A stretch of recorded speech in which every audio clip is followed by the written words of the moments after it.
Okay mga kapatid, mula to kay John Reps, no? Routine maritime patrol ng Sandy Cay. Sa Sandy Cay daw mga tol. Ito yung malapit sa Pag-asa Island, no? Napornada dahil sa pangaharas ng China mga tol. Atrasan na naman daw ang mga barko natin mga kapatid.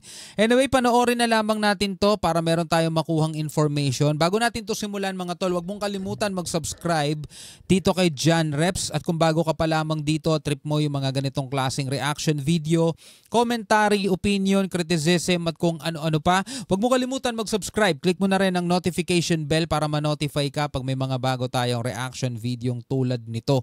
Alright, so huwag na natin patagalin pa. Panoorin na natin to mga tol. You are inside the exclusive economic zone of the Republic of the Philippines at just 13 nautical miles west of the 13 nautical Palawan miles. mainland. Dahil sa panghaharas ng mga barko ng China sa mga barko ng Pilipinas na malaeksena sa pelikula, ang mga barko ng Pilipinas ay umatras at bumalik na lang sa isla.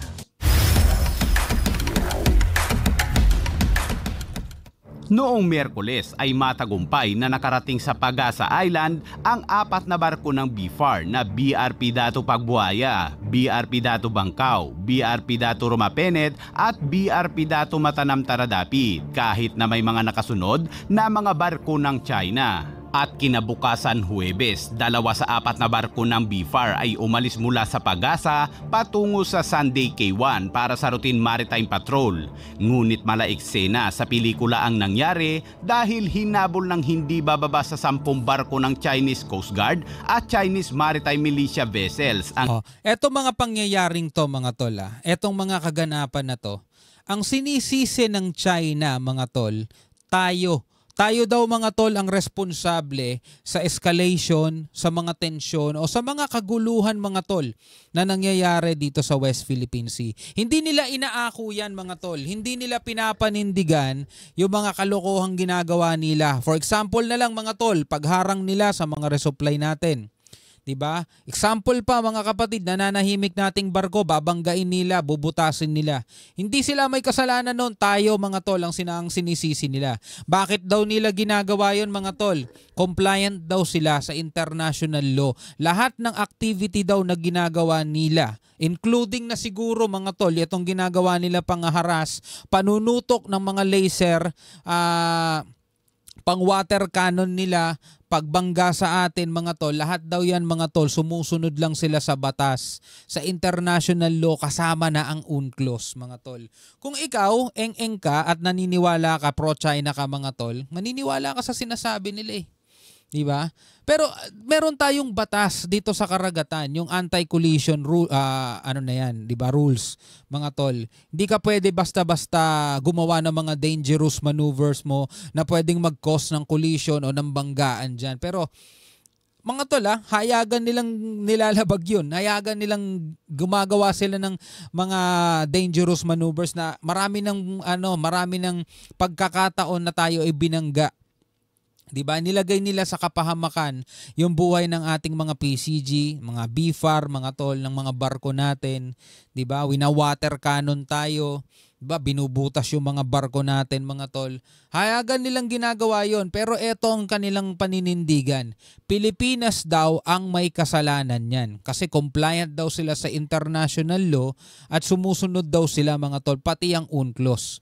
Pero kung ikaw, alam mo yung nangyayari mga tol, alam naman natin, ang sabi ng UNCLOS, ang Pilipinas merong 200 nautical miles exclusive economic zone. Pilipinas ang may jurisdiction dyan. Pilipinas lang ang may karapatan dyan sa karagatan na yan.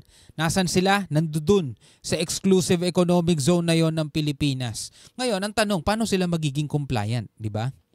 Kung lahat ng mga ginagawa nilang pangaharas nasa loob mismo ng exclusive economic zone ng Pilipinas. Tanong, compliant ba yun?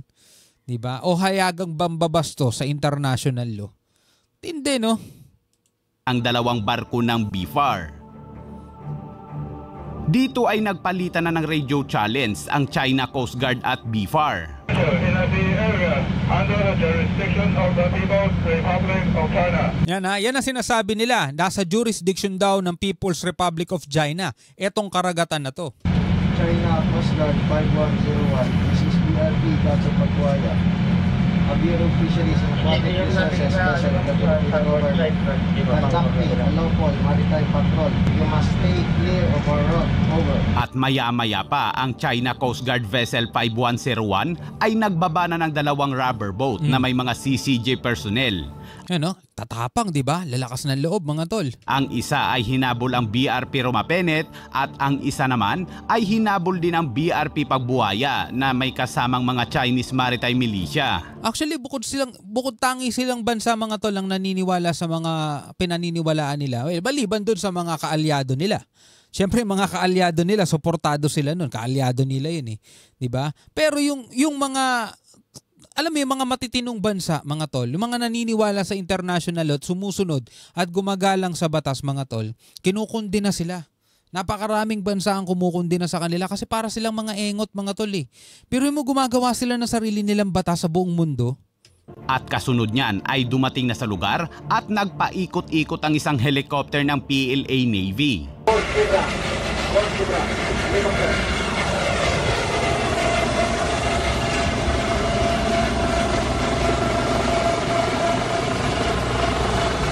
Kaya't dahil sa mga panghaharang na yan ng mga barko ng China at medyo masama na rin umano ang panahon, ang mga barko ng BFAR ay umatras at bumalik na lang sa Pag-asa Island. Diba dapat ang BFAR natin, mga tol, may kasama rin tayong PCG? Diba? Dapat meron din tayong mga helicopter na tulad ng ganyan.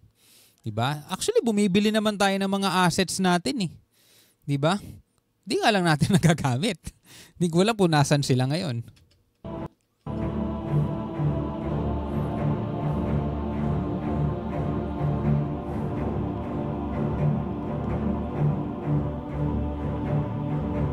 Kinabukasan Biyernes, ang barko ng BFAR na BRP Romapenet ay umalis na naman mula sa Pag-asa at patungo sa Hasa-Hasa Island upang maghatid ng mga ayuda sa mga Pilipinong mangingisda.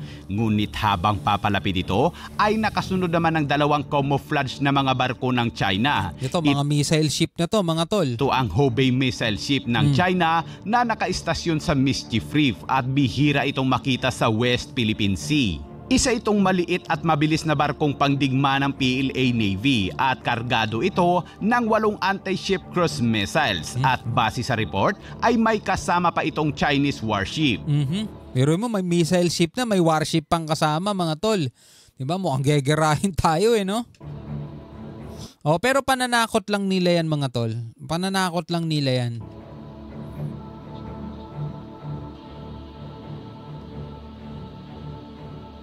Mula sa eroplano ng BFAR na nag-iikot din sa lugar ay tanaw ang pagguhit ng mga ito sa dagat.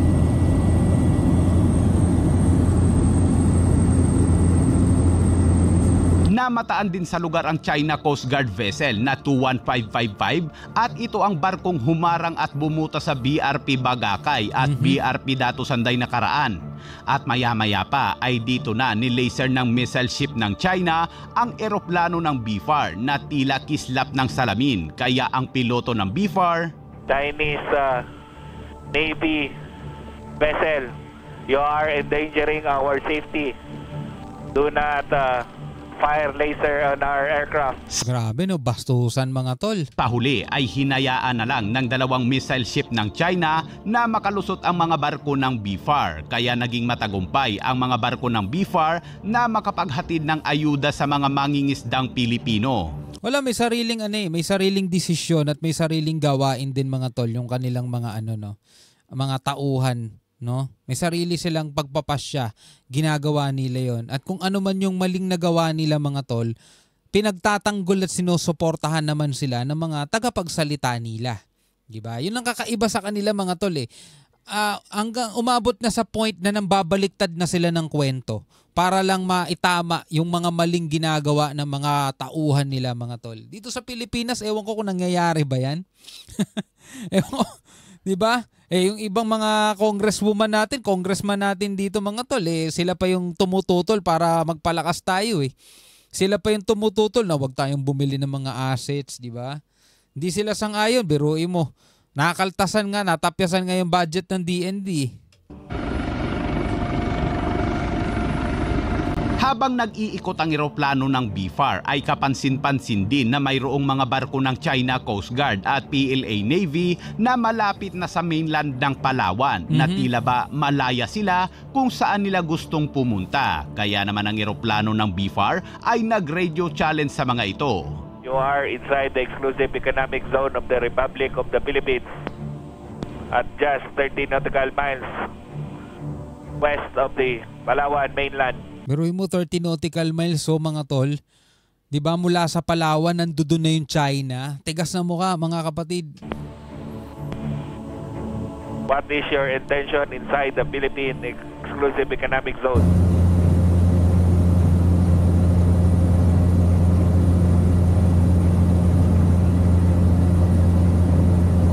Tindi nyo.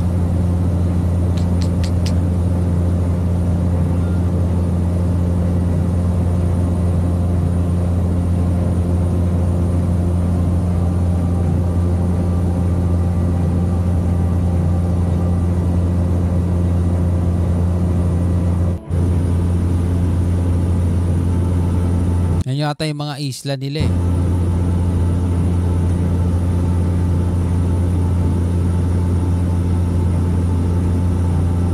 Diba sa Mischief Reef, Panganiban Reef.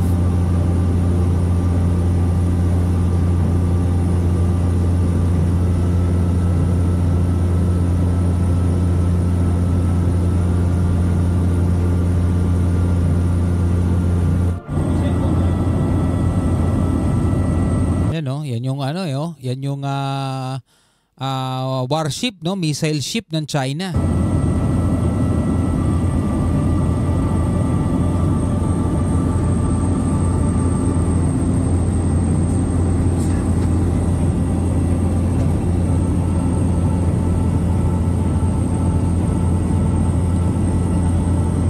Grabe no, ang tindi ng ginagawa nila mga tol. Tindi, napakatindi ng ginagawa nila. Anyway mga kapatid no, bilang isang Pilipino, lagi nga nating sinasabi no, ito'y walang kinalaman sa politika. So kahit na sino man ng politikong kinakampihan mo, 'di ba? Or kung wala kang kinakampihan, basta hindi ka naniniwala sa politiko, hindi ka mga bumuboto siguro, 'di ba? Pero kung ikaw ay isang Pilipino, at mahal mo ang Pilipinas, syempre dapat may pakialam tayo rito. Ito mga ganitong klaseng issue, usapin, 'di ba? Binibigyan natin 'to ng komentaryo. Binibigyan natin ng suporta ang gobyerno natin ngayon mga tol. Kasi para sa atin 'to eh. Hindi naman 'yan para sa kanila eh. Hindi lang 'yan para sa mga tayo ngayon kundi para sa mga susunod pang henerasyon ng Pilipinas. 'Di ba? Anak natin, anak ng anak natin, kaapu-apuhan natin. Diba? Kung ipapamigay natin ng West Philippines si mga tol, anong mangyayari sa atin balang araw? Diba? Wala. My goodness. Anyway, hanggang sa muli, ako nga pala si Shobaldi. Peace out.